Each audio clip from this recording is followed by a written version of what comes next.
Alo, TikTok! Hai să vă văd care mai faceți combinațiile astea care le fac eu. Sau sunt de una singură. Vă citesc în comentarii. Asta e o buruiană care crește prin multe locuri singură. Se numește verdulaga, nu știu cum o mai numesc alții. Și o mânc așa.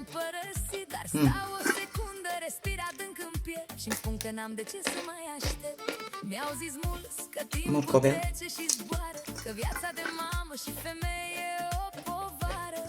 Frunze de morcovel.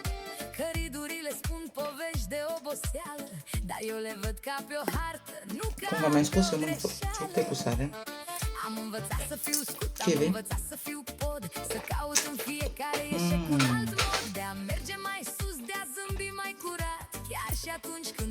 Are ceva diferit, să simte viu.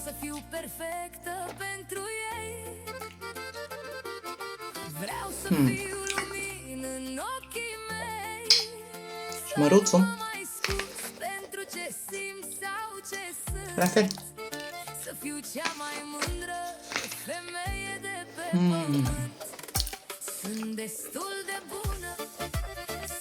Bun rău.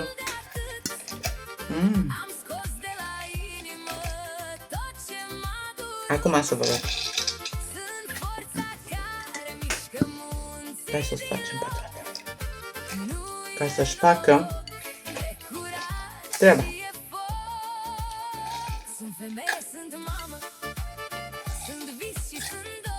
Acum,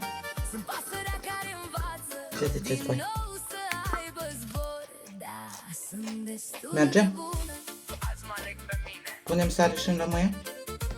Hai să punem. Spre curățare, spre bine.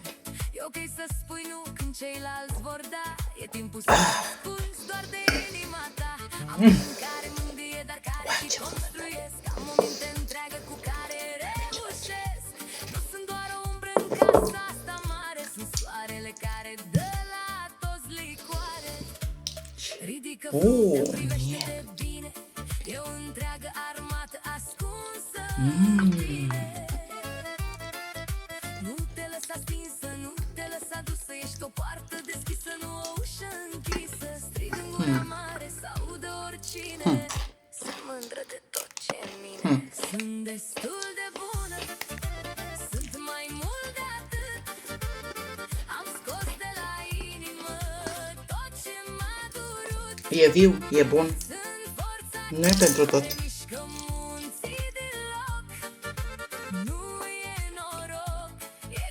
Ați făcut vreodată combinația asta?